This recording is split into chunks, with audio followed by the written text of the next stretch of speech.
afternoon, everyone. Oh, come on. Good afternoon, everyone. Thank you. Thank you. You got to give some energy to the MC a little bit. So your call and response, as we say. Your response means a lot to those of us who are up here in front of this particular room for a really important conversation. Really happy to have our guests, who I got a chance to welcome briefly upstairs here today, who are going to share their perspectives on food security and Native American communities. And I am certain that we will learn a heck of a lot today. So thank you, Dr. Sabine. This is my favorite room in this particular building. And it's easy to see why. It is really a beautiful space. Brings in a lot of nature, wood, river stone, and of course access to the deck and outside as well. It's also my favorite room because this is where the speaker series takes place. We've had a number of notable folks who have showed up here to share their wisdom, their wit, their ideas with us in ways that have improved our ability to do the work that we're engaged in. And by extension, to be in this room is to hope that it'll help improve your capacity to do the work that you're engaged in as well. This whole notion of collective working towards better health, well-being for communities across the state of California. And of course, for the Sierra Health Foundation, we have a really strong interest in the 26 counties in Northern California, because on the foundation side, that is our history. That's where we've done most of our investing over almost 40 years that we have been engaged in the work of it. Before I get started and turn it over to Antoinette, it's actually going to turn it over to Rebecca. Rebecca. I am going to do a land acknowledgement, and then we will dive into our conversation. So I'd like to acknowledge the traditional, ancestral, and ceded territory of the Nassim and the Northern California Miwok First Nations, on which we are learning and gathering here today. I think it's important to acknowledge the land because the impact of dispossessing indigenous people from the land continues to have a negative generational impact. We are committed to learning more about the harms this has caused and how indigenous people are actively organizing for their communities. And as a funder, we are committed to investing in indigenous-led organizations. We're proud to support the First Nations Development Institute's California Tribal Fund in its work to strengthen and revitalize traditional food systems in pursuit of food sovereignty. We are grateful to Rebecca Tortes, Director of the California Tribal Fund, and Sabine Telegon, Program Officer, for this timely conversation with Annette Asensio from the Sherwood Valley Band of the Pomo. And with that, I will kick off this conversation and turn it over to Sabine. Sabine, you have it.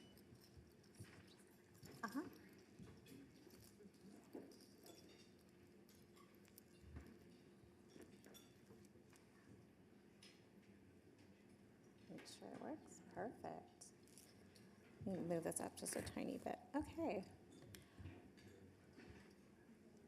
Miyam Chetnam, Notum Rebecca Yaka. Good morning, everyone.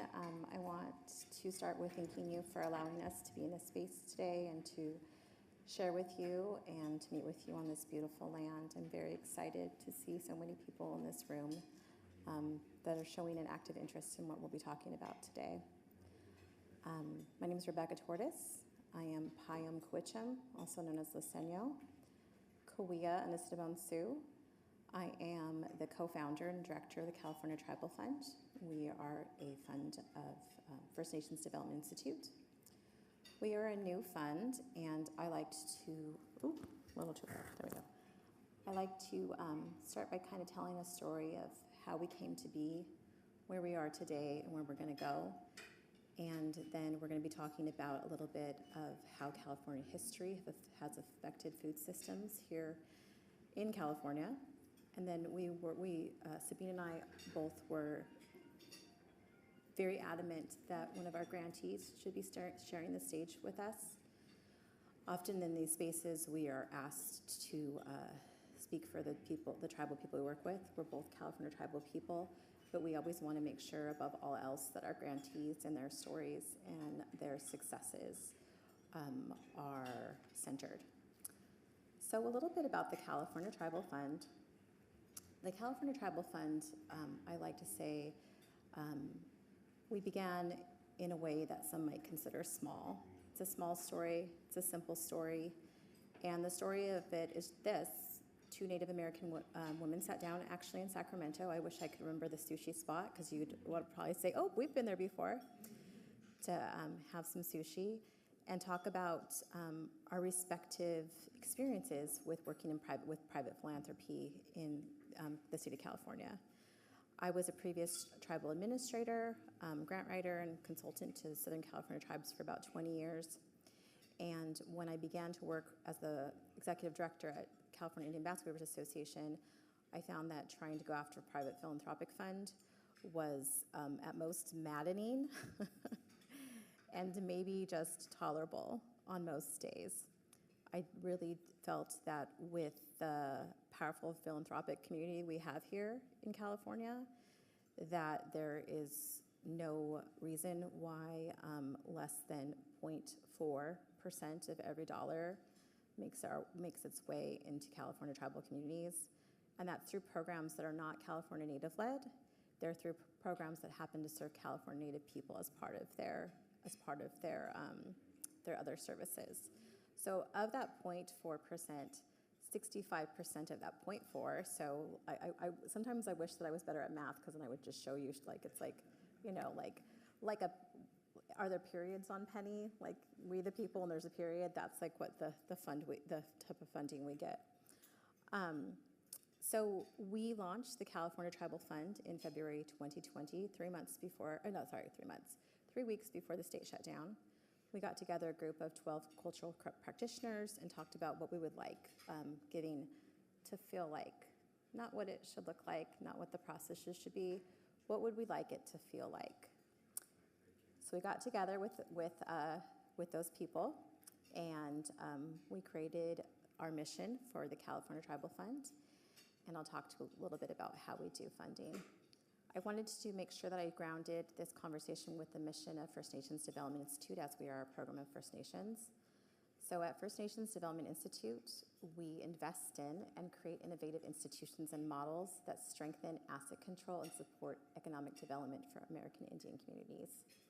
And I really want to highlight that asset because that's how we do everything at First Nations, and that's how we like to lift up the good work that our grantees are doing. So our mission and vision is to invest in the viability and visibility of California tribal nations, communities, and families. We're committed to eternalizing our cultures and tradition and honoring the historical fortitudes of our ancestors. People that know me for more than like a week or so, there's no story that I tell that my grandpa George isn't involved in. He shaped the way that I view the world. He shaped the way that we decided to set up this mission. And, I always think about him and my grandmother when I'm doing this work. So we envision a future where California Indigenous people, here since time immemorial, have authority over our homelands and honor our responsibility to our people, language, and traditions to ensure our communities are recognized, strengthened, and sustained. Although we are a new fund, we've been around for about 3.5 years. We have mobilized about $3.5 million in grant funding through 150 unique grants. All of our grantees receive technical assistance as part of their grants. We're also working on a wellness component to offer all of our grantees as well, in addition to technical assistance. 80% of our grant making is done through a non-competitive process. And when I say non-competitive, I mean there is no paper involved. It means that we go into community, we sit down and talk to people, we hear about the great work they're doing, and we say, how can we support you in that work? There's no grant application, there's no check-in call, there's, hey, we see the work you're doing, we would love to be involved in it, we'd love to come and talk to you more, but the check is in the mail, it'll be there in 2 weeks. 3 weeks now, we're a little bit behind right now.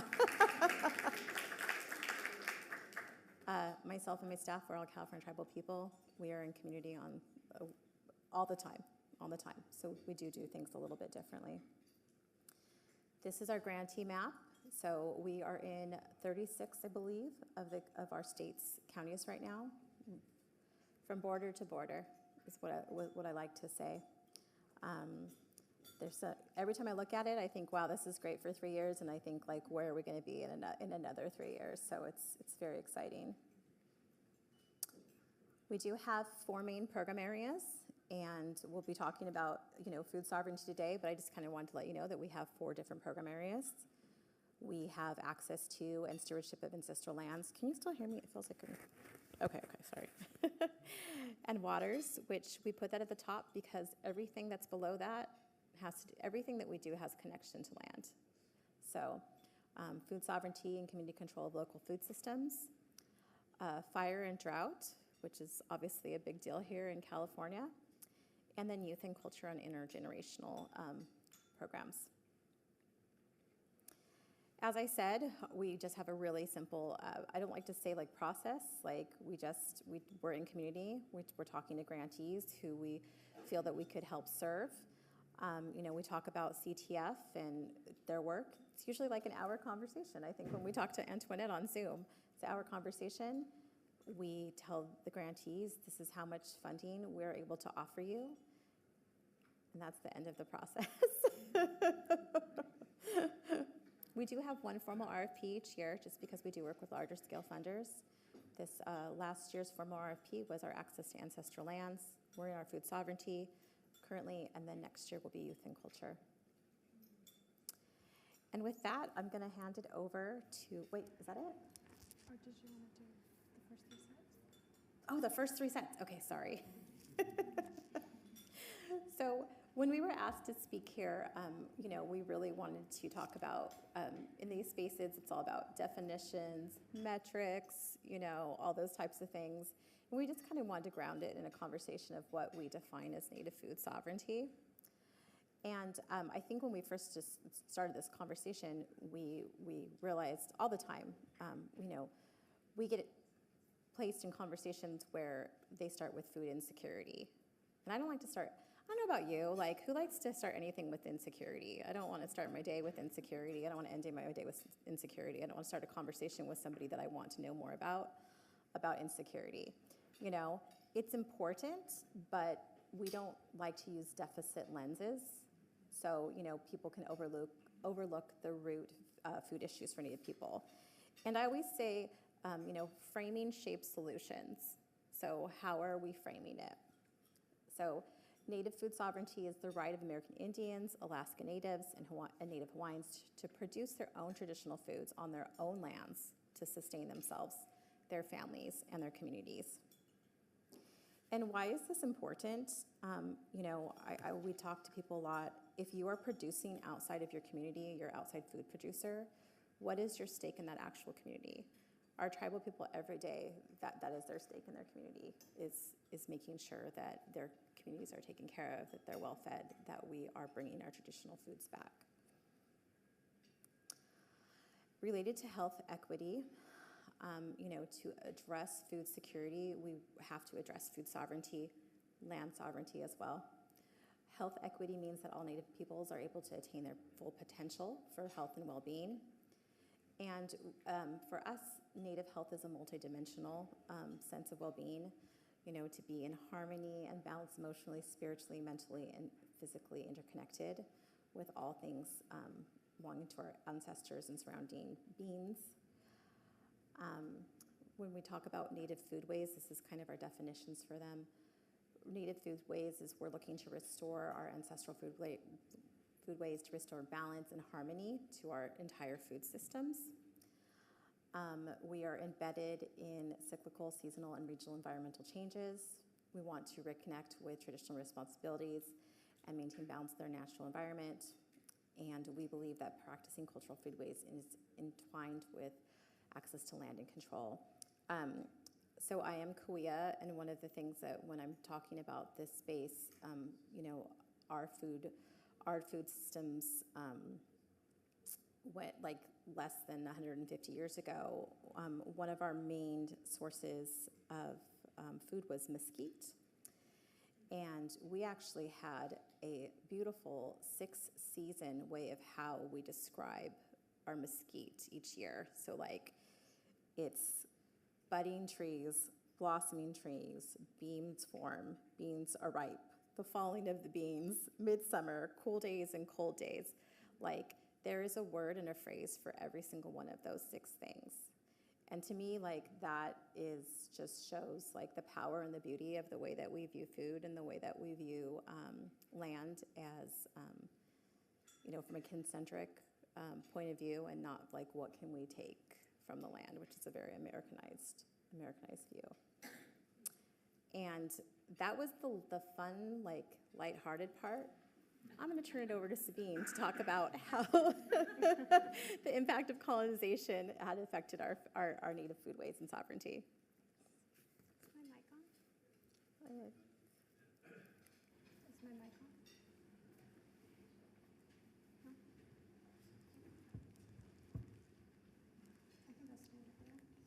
Oh, my mic is on. Okay, thank you.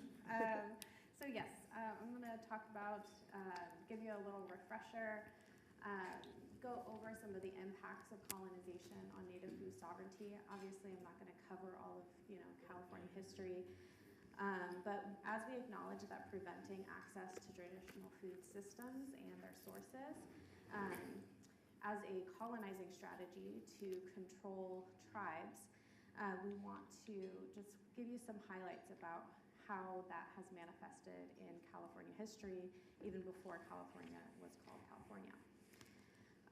So, of course, in 1769, Spain established missions from San Diego to north of San Francisco, and we know the impacts of the missions on mortality through disease, forced labor, and we know about cultural genocide.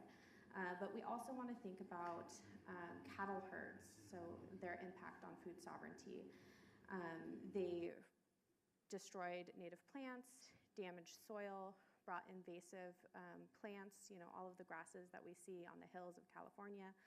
Those are not native to this place. They came on the hooves of the cattle, on the food that they brought with them on the ships. And so that's just one example of how the Spanish missions have impacted the land here. In 1833, California was under Mexican rule, and during that time, hundreds of land grants were distributed to individuals who were loyal to the Spanish crown or the Mexican government. And I think everyone here in Sacramento knows about John Sutter. John Sutter was a recipient of a Mexican land grant, and I think we're well aware that Sutter's Fort is the center of this city now, and it has had a huge impact on the way that all of the urban areas and even rural areas in California have been developed and made an impact on ancestral lands for Native people. And then relatedly, in 1848, the gold rush began, and this era brought environmental devastation through hydraulic mining, which washed sediment into bodies of water, and also 10 to 13 million pounds of mercury were discharged into the environment, and that still has an impact on our waterways and fish today. California became a state in 1850, and with that statehood came the Act for the Government and Protection of Indians, which facilitated the removal of California Indians from their traditional homelands, and that includes funding massacre of Native people. Also during this era, treaties were negotiated with and signed by California tribal people. These treaties were never ratified, which translates to smaller land bases for California Native people. This is important to consider because in places where there are tribes that have treaties with the federal government, those tribes are able to enforce their hunting, fishing, and gathering rights throughout their ancestral territories, not just on their reservations. And so in California, we're not able to, you know, bring those treaty rights into a court of law. I'm going to skip way past more than 100 years to 1977 to reflect again about food insecurity. So in the 1970s, in Indian law eras, we think about that as the self-determination era. So Native people are able to speak for themselves a little bit more, and with that came a recognition of food insecurity issues. And the federal government created the Food Distribution Program on Indian reservations. And we know that the foods provided were often wheat flour, lard, and other foods with little cultural and nutritional value. And so they're really trying to prevent starvation rather than provide nutrition. So diabetes exploded in Native communities quickly after that, what we call commodity distribution.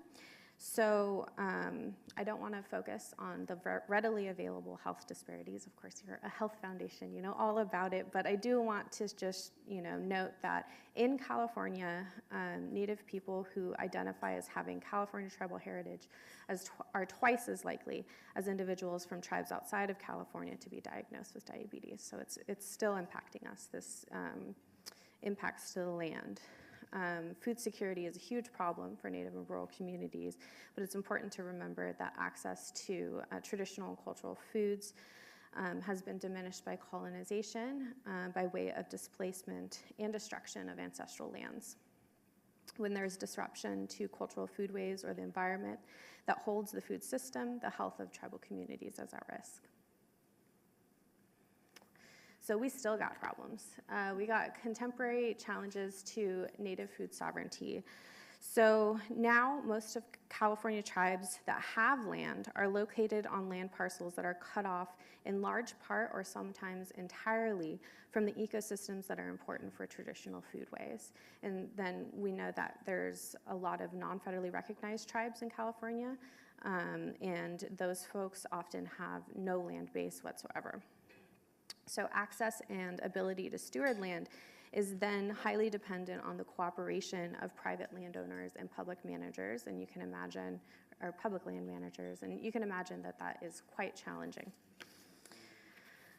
Additionally, the regulation of species does not take into consideration the subsistence needs of tribal people or consider that Native people are capable of sustainably harvesting and stewarding those species as well.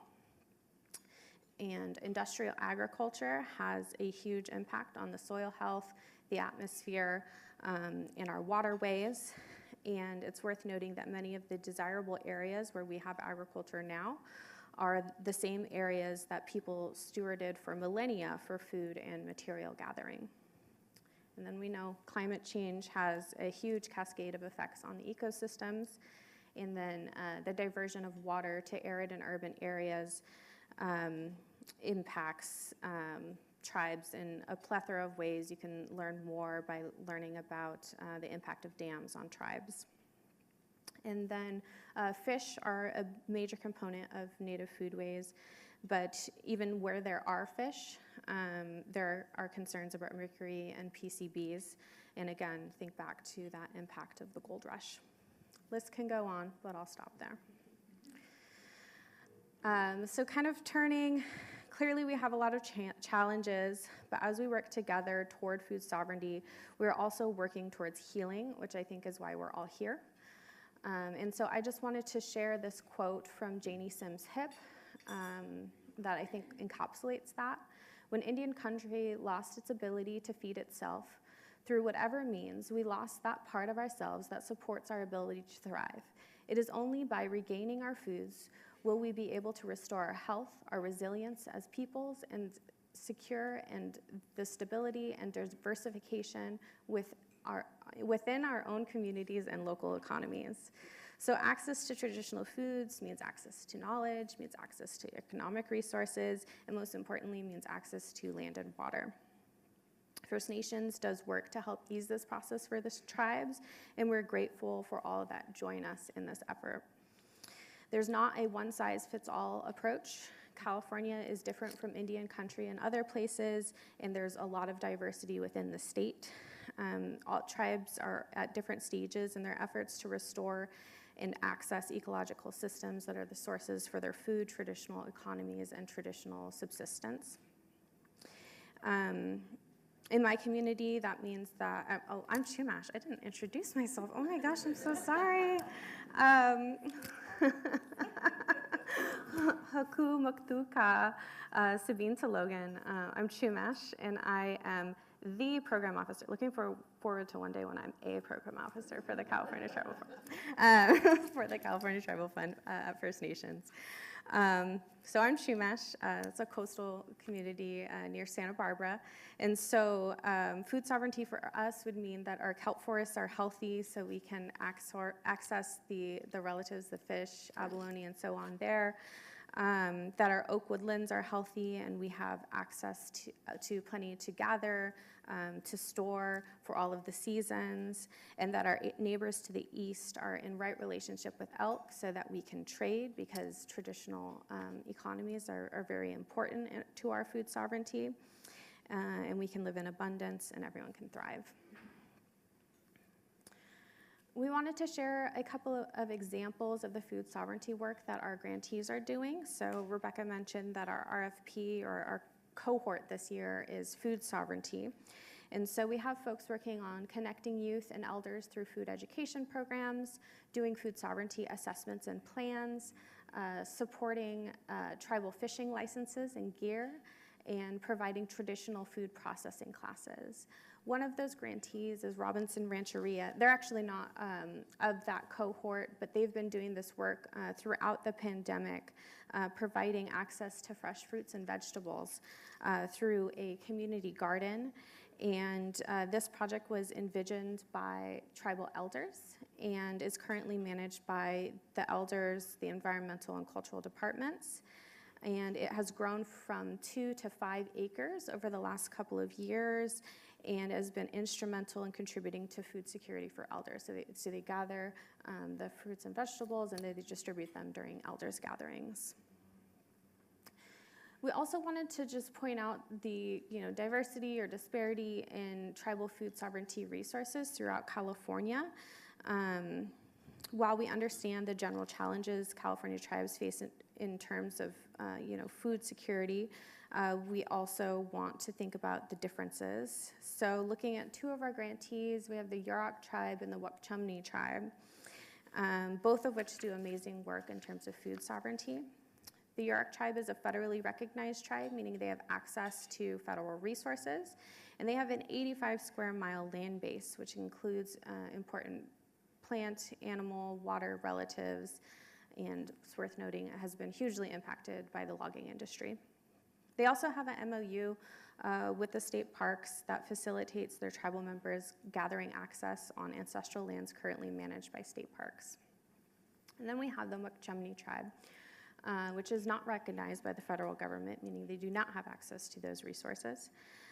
They do not have a land base that's held in trust by the federal government, but they do have access to lands managed by the Quaker Oaks Farm, I think for some decades now, as well as some other lands that they of course access.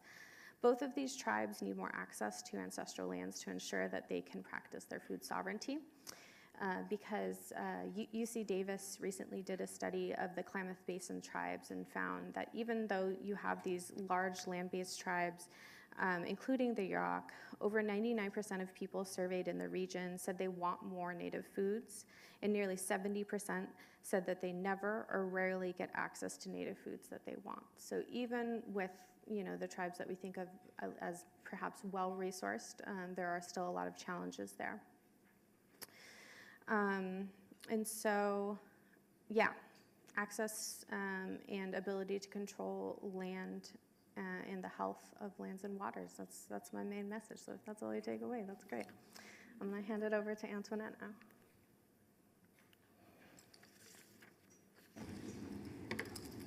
Kadihatu, ke kanema, Antuna Ana, Shabun Kaipoma. Good morning, my relatives. I am Antoinette, and I am a Pomo basket weaver. Embracing the power of traditional foods goes beyond nourishment. It's about reclaiming our cultural heritage, promoting food sovereignty, and recognizing food as medicine. As a little girl, when I stood just tall enough to walk under the dining room table, I would move, I would run under that dining room table, and I'm sure it wasn't a very big table, but to me it seemed huge. And as I would run under that table, just barely, not even touching it, just barely, I would see hands coming down from around the table. They are my aunties, my uncles, and with each hand, they were giving me a gift. Because I imagine as a little 2-year-old, 3-year-old, I didn't sit still. So probably wasn't easy to feed me. But maybe it was, because here's the story. Their hands would be coming down, and I would just reach out and grab whatever they had. I didn't question what was in their hand. So I'd grab some crab and eat it. And then I'd run to the other side of the table, and maybe some salmon to the other part of a table, some rockfish, some clams. What else would we have eaten? Some oysters, some abalone. I don't know if I mentioned abalone. And as I recall how I felt, I know it was more than just physical nourishment for me. I didn't know. I didn't know anything different. I didn't know about discrimination. I didn't know about colonialism. I didn't know about alcoholism or violence. I didn't know about food insecurities. I really didn't know about the lack of anything in that moment. I didn't know that the place where we lived on the cliff there, right along the Pacific Ocean, what we call Noyo Point, I didn't know that we lived there because the lumber company had moved us from the harbor that was just to the left and down the cliff. That's where our roundhouse was. And I didn't know that right next to the water's edge. I didn't know that my great-grandmother hadn't taught my aunties and uncles language. I didn't know that she didn't teach them how to weave or how to find the plants and which ones nourished us well. Now I know differently, and we all know differently. Now we know that we can't dive for abalone because it's legally not allowed. And the other foods that I mentioned earlier, they're all in danger as well. They're not as plentiful in the ocean. As Pomo people every day, we take action so that one day maybe our people can go back to that feeling of wholeness that I felt those days under the kitchen table. Today, my work, my dream, my hope, my purpose, my practice is to get that back, get that healing back for every single human being. There are so many issues and just as many opinions on how to head in that direction. And I wasn't always on that path. Or maybe I was just going slow.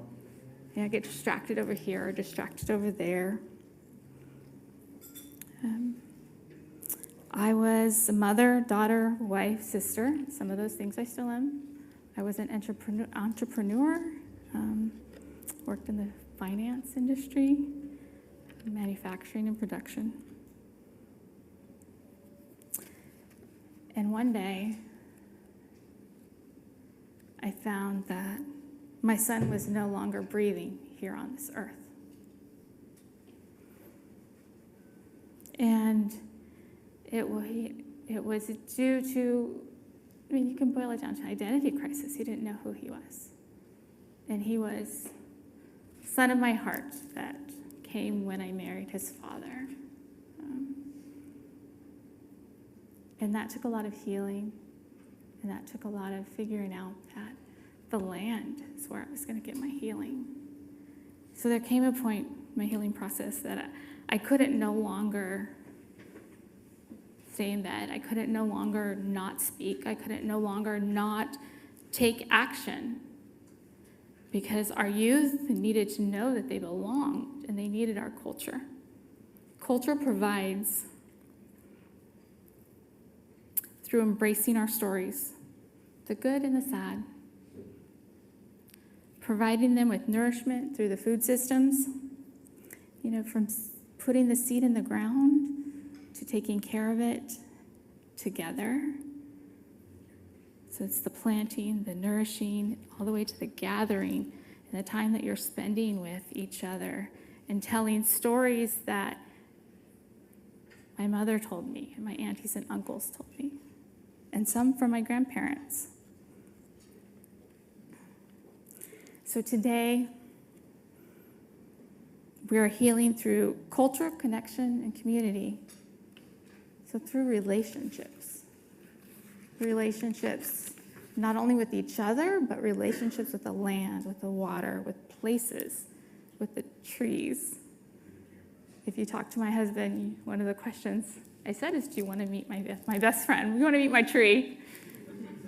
And how did I know he might have been the perfect man? He said, yes, let's go. That's important to me. That was important to him.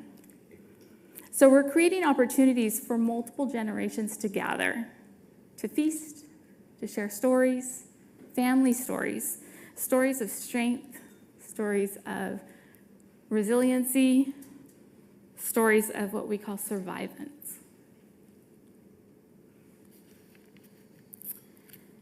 Before COVID, we gathered together in a place we call Amika, which is grandmother's circle.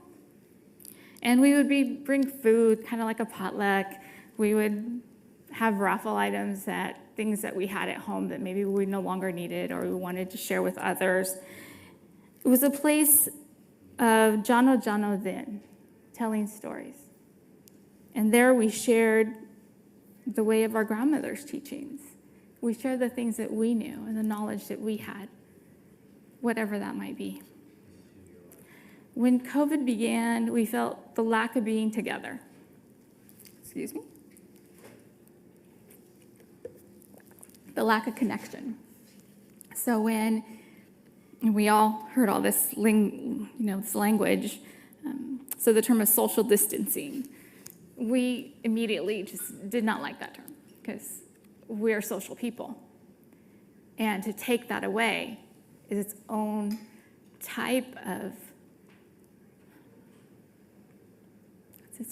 genocide. So we began to call it physical distancing. We met on Zoom every week. My mom, my aunts, my great aunts, would you call them great cousins? I don't know. I call them aunties too, because they're my mother's cousins, but to help you understand the family dynamics.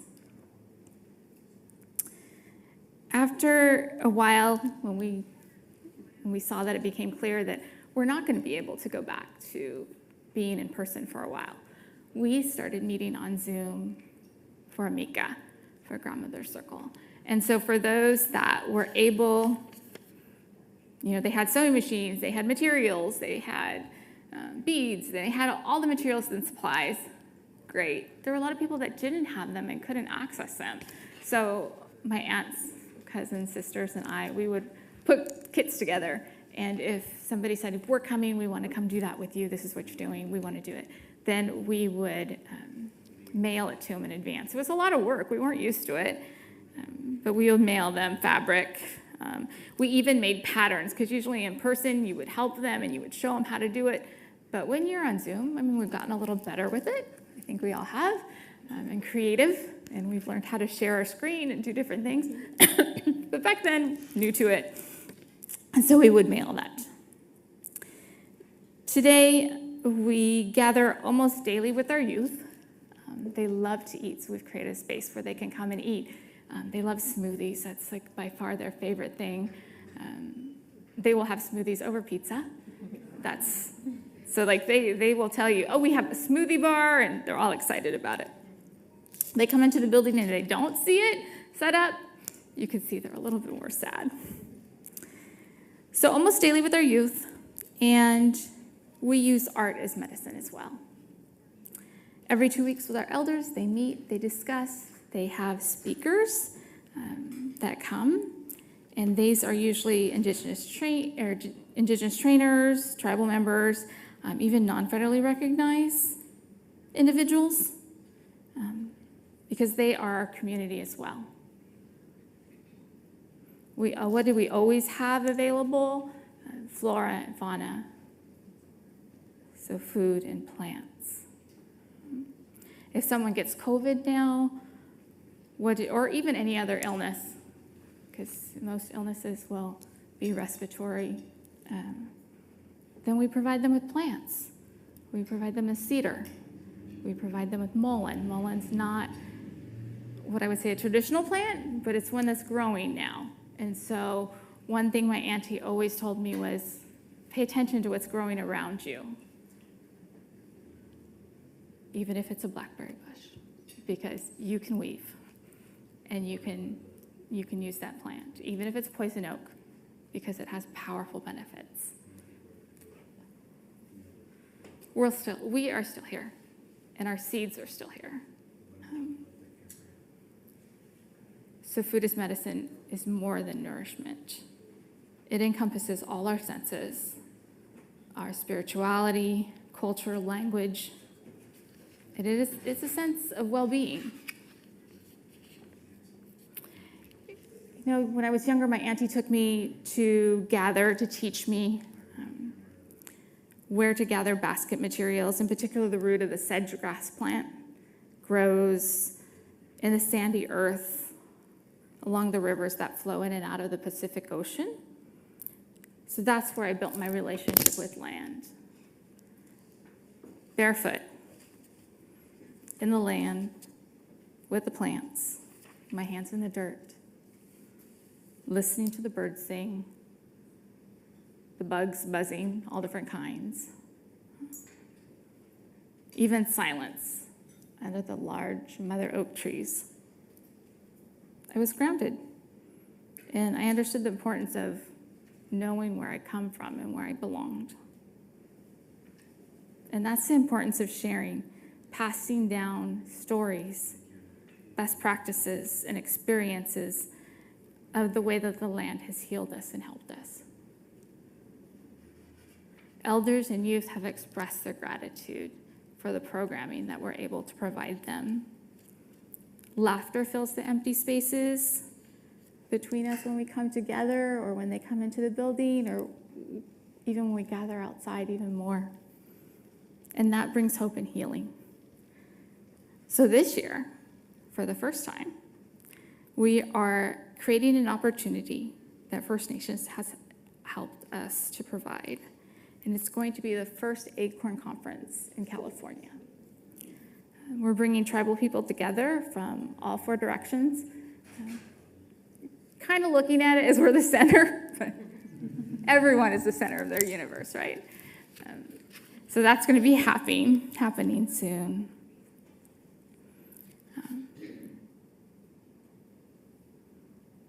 In November, just about 5 or 6 weeks away.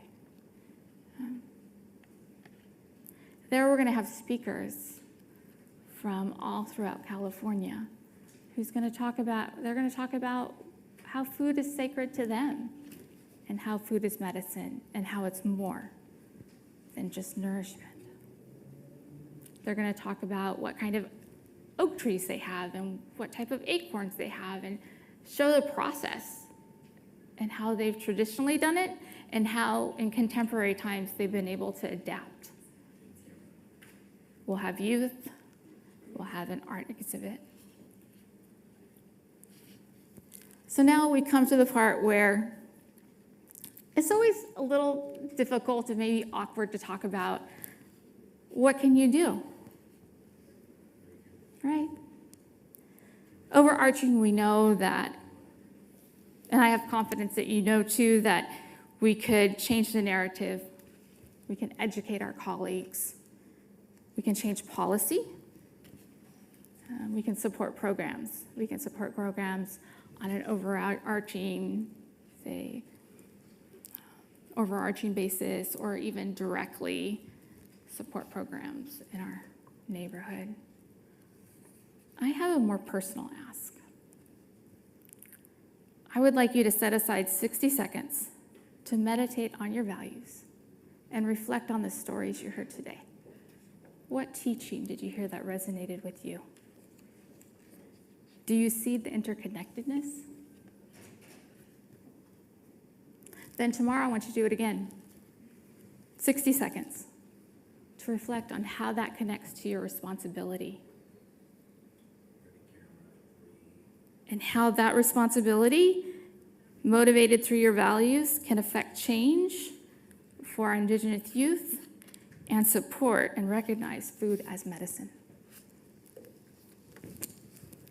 Now I want to show you some pictures, because it's always good to see. I know I didn't want to have pictures there because I wanted you to visualize in your own mind. But here's some pictures of where I come from. So this, of course, is the Pacific Ocean. And it's in Mendocino County, Fort Bragg. It's just beautiful.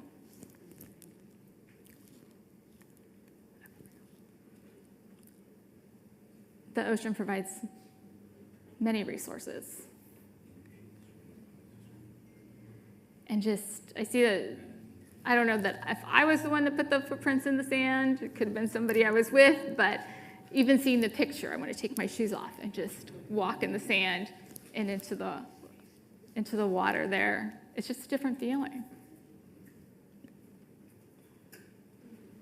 Here you can see the seaweed on the rocks. You see someone's head there or something, so it looks like we're gathering seaweed, which nourishes us and brings more.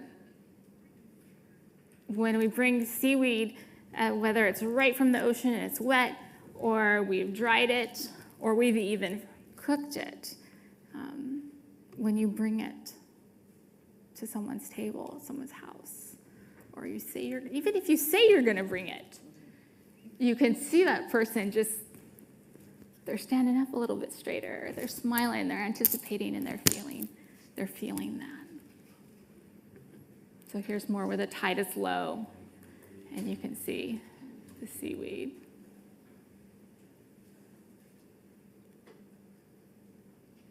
So there we live along the coast, next to the water, next to oak trees, eucalyptus trees, and redwood trees. See that? My brother. Right now he's looking into how he can help with the kelp reforestation. He just became a certified diver. He's always, jumped into the ocean to explore it and to also gather food throughout the years. And that's what our family passed down for us. And there are aunties gathering seaweed. See, those big bags are full.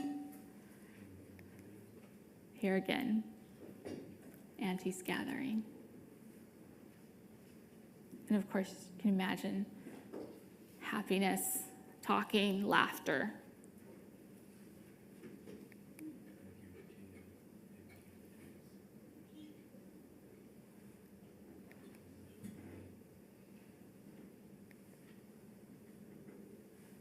Here is just right above, or right actually to the edge of where my family, or actually my brother lives there now. That's to the right, to the ocean, and then to the left would be the harbor, Noyo Harbor.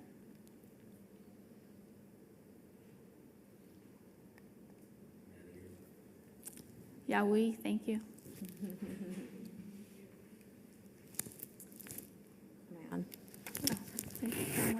Hello. It's less light. Oh, okay. I'm on now, right? Can you hear me? Okay. Yeah. I know sometimes when we sit down at conferences and seminars and workshops, they're the people that they want the slides with like the hard information, like tell us what we can do. Like, if we increase 10% of funding into this, like what would that look like? We don't do that at the California Tribal Fund. And I sat down here today saying we're not going to do that today.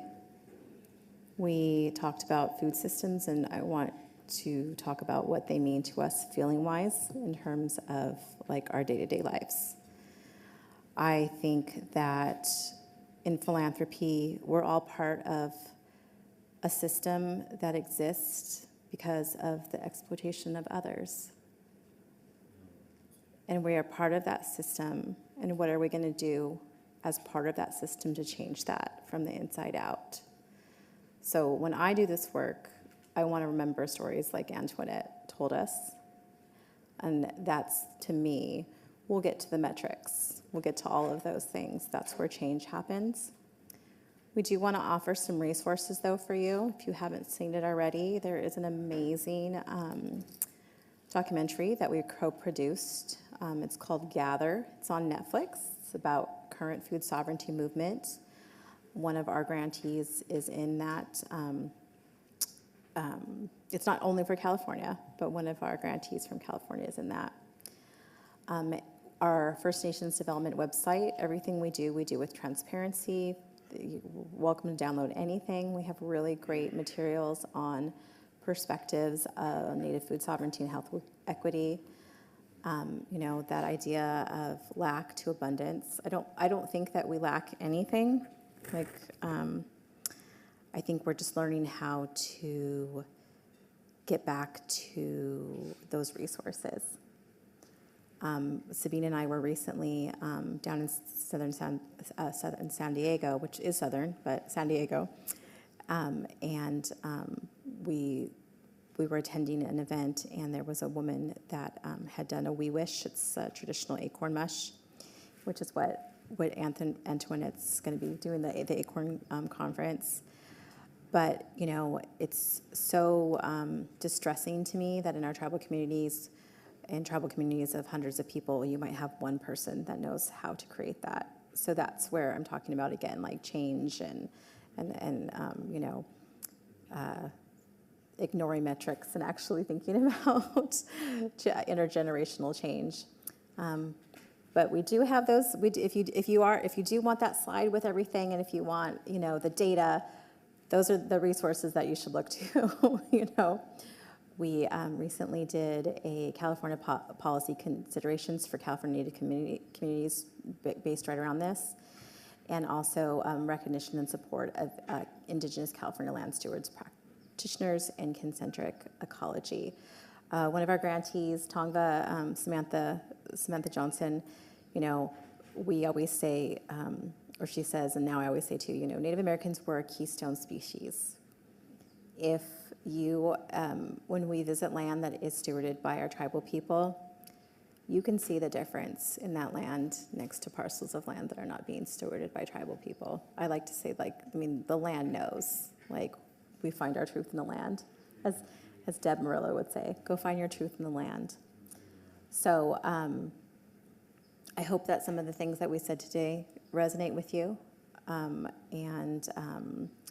If you have any other questions about our programs, all of our contact information is there. And we really appreciate being in this space with you and sharing time with you. And thank you for listening to us.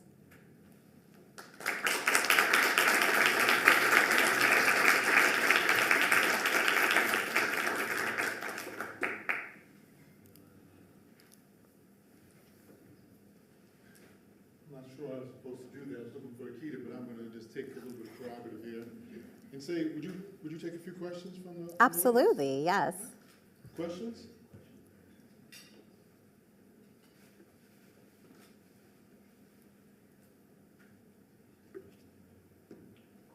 Yes. So my name's Jessica, and I want you to know I've been fighting back tears this whole time. I'm not going to cry. I'm not going to cry. It is just so beautiful to see three powerful women up here leading this change. I needed to take this break to be here. And I just want to say, in a room of a lot of really important, mainly women, I'm feeling there's a power of women here. I just want to speak to that and recognize your power and that I'm so grateful. I want to tell you a little bit about who I am and what I'd like to offer. I work for the California Department of Public Health with this lovely lady, Rosanna Jackson. My name's Jessica Nunez de Ibarra. I work in the director's office. I'm the community health medical administrator. I'm a physician. I went to medical school at UC Davis, and I work every day internally in the department to support resources to help people. And there's some big change that's happening, and often in all that policy that you described, I feel people get missed. And so I'd like to just reach out and say that if there's anything that you need from us to put out to make your lives better for the youth, let me know. The other thing that we're doing at the department is we are bringing academics together to train young people, and that those young people have lots of skills. And often we have researchers that say, what does the community want to learn about? We're ready. Like, do they need anything? Is there any data that they'd like us to gather? And then youth can help with that. And, you know, so I'm also sharing that with you because we're trying to bring together more resources into the community, for the community, led by the community. And we don't necessarily know how to start. We know there's a lot of distrust since COVID. We know that science is on, you know, kind of shaky ground. Everything you described to me is very evidence-based. Hearing what you're saying is so important, and being able to make the justification. You mentioned the study that was just done, the polling of the people about, you know, what they need. Any way that we can help you, I just want to lend that support and say I'm right here with you, and just so pleased. A lot of us in public service are kind of burnt out, but to know that you've built this in this environment is just really great. So thank you for that. That power punch of joy and love and restoration, and it's just beautiful. So thank you so much. Thank you for saying that. Yahweh, for sharing your story. Yeah. And also referring you back again to First Nations website, because there's a lot of information on data sovereignty. So I was doing last week, so you could go there, and there's some helpful information and resources that will help you on that journey. My husband Yes, also, oh, one okay. last thing, just one last thing. Well, we're trying to get multiple questions. Yeah. So Okay, please, yes, you can thank you. finish, and we'll go to the back. You can finish, Oh, please. I just, I also have a lot of artwork at our home. We're trying to downsize. My husband's very ill, and so we're getting, but it's all Native American artwork. And we are looking for somebody to join us in selling it all off and then giving the profits to a nonprofit. So we would love to work with you on that on the side, about raising Well, we funds. do have a development office. I mean, every organization does. So please feel free to email us. Absolutely. Okay, thank I appreciate that. Question in the back over here, and then we'll come over there. Oh, thank Yes. you for all your wonderful thoughts and words, really inspiring. We work with the youth programs, how Native Gardens, but that's just an aside. I wanted to know where the Acorn Festival is. So it's going to happen in Mendocino County in Ukiah at the Grace Hudson Museum. And there will be several days where the public is invited to come. Okay, so that would be available through the Hudson Museum. So yeah, if you went to the Grace Hudson Museum, you'd be able to find information. If it's not there right now, it will be shortly. So it's like public, it's a public place? Yes. Thank you. And when you ask your question, could you identify yourself, just so we know who you are? Question to you.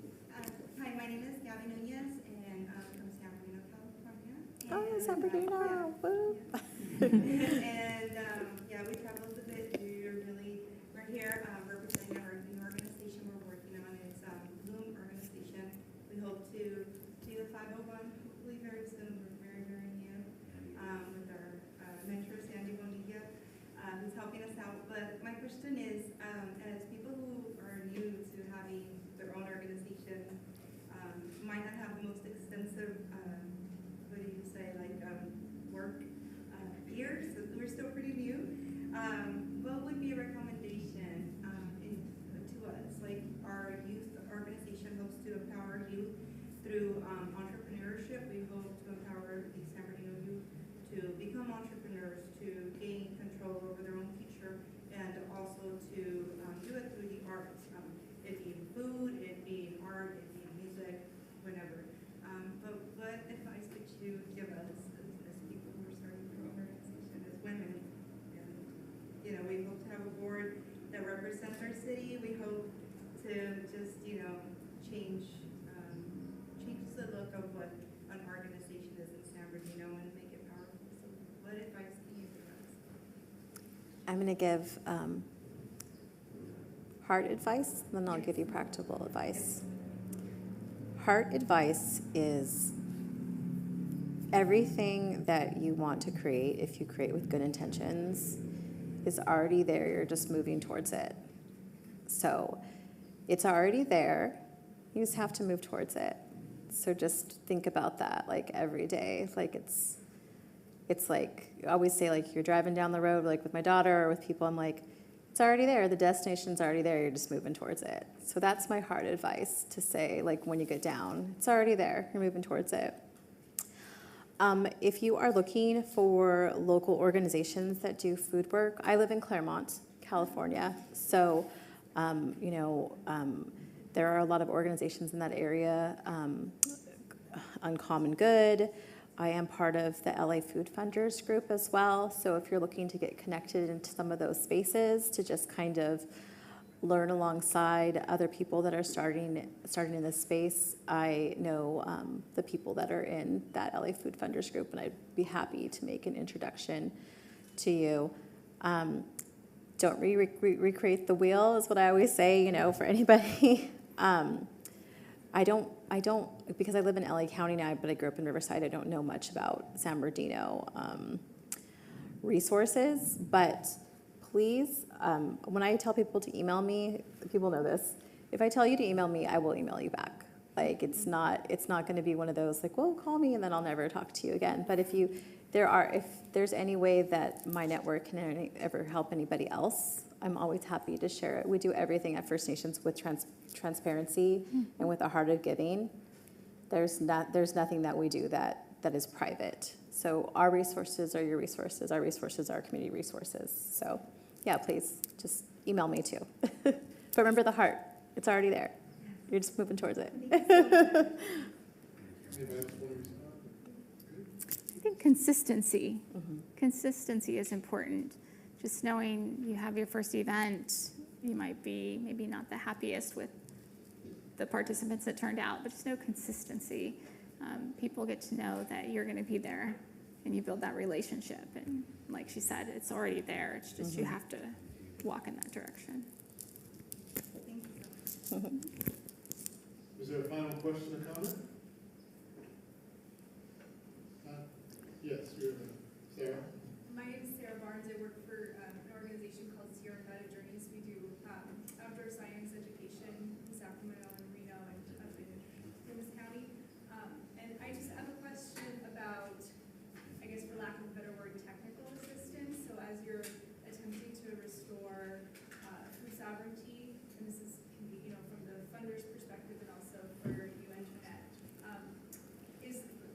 what does the landscape look like in thinking about how to support communities in reclaiming food sovereignty? So, maybe some of the commercial ventures that they might want to start, or kind of restarting, trade networks, or even just like you mentioned that a lot of the knowledge might be lost about how to prepare the dishes. Is there anything that you're aware of that's already existing, or that you're kind of cultivating or helping to facilitate to support communities in the technical assistance kind of realm? Well, I was looking at Sabine. Sabine gets to go first. Well, one thing that we're going to be doing is just on the basic level, convening our grantees to try to build a stronger network throughout California, so they know, best practices about, getting a pilot project off the ground and so on. I'm also just thinking about all the resources that I personally look to, like for food, you know, like News from Native California always has like recipes in there, and you know, just the traditional way of calling people up and asking them how to do something. In terms of technical assistance, we are very much, we listen to our grantees. We don't really kind of, or we haven't so far. I think that we might get to a point where it might make sense, but for the most part, we ask grantees what they need, and then we try to provide that. And sometimes that, you know, might be doing training, getting them connected with whatever resource that they need. You know, we have, you know, the grantees that, you know, needed a architect for something that they were building for their land project, and so it really just depends. Related to that, I think that some of our needs are, you know, which you can't create. It's time. Most of our grantees are busy doing, you know, 8 or 10 other jobs, and what we're trying to provide them is, like what you mentioned, trade routes. You mentioned, you know, in the old days, you know, at least from where I'm from in Southern California, you know, it was a normal thing to visit, to go and visit for days at a time. You know, we have fiestas, we have big times, we have gatherings together. You know, that just doesn't happen as much in the modern day and age. So one of the things that we fund a lot, they're just convenings.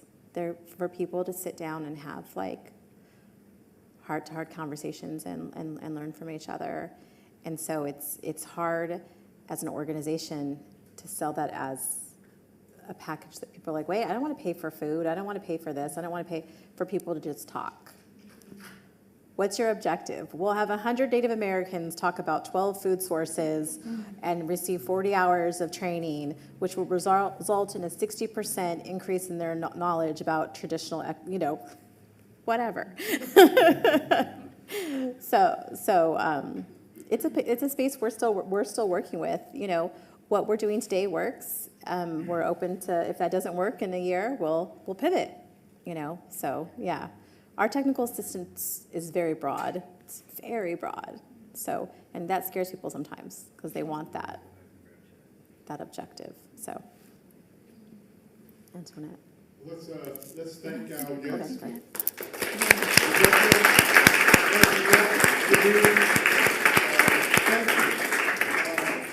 Some really compelling stories. Some not so happy to tell. But inspiring nonetheless about what the future could actually be. So I want to really thank you for being here with us today. And I know we'll all walk out of here with a different frame of reference. We think about food as medicine. I will remember that one for a long, long time to come. Thank you, Antoinette.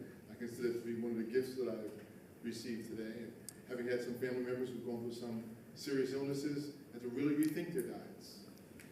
And know firsthand that food as medicine is not just some grand idea, but something that's very, very, very real. The whole idea of thinking about technical assistance that's broad and not complicated, shared by Rebecca, that this is about more than the things we can easily measure. Right? Relationships and connections to people, to places, to the land, to a tree. Really has a profound effect on the quality of our lives. As it being your stories of recounting the history, a history we should all know. History that's not taught intentionally. About the impact of decisions, how you disconnect folks from the land. It isn't just about physical movement, that it impacts their life and culture in ways that can have profound effects over time. But most powerfully, what I'll take from today's conversation is that there are people who are working hard to reclaim the spaces and places, the ideas and cultural norms that'll lead to a healthier environment for us all. And so that, I want to thank you for joining us today. And with that, our program is concluded. Thank you.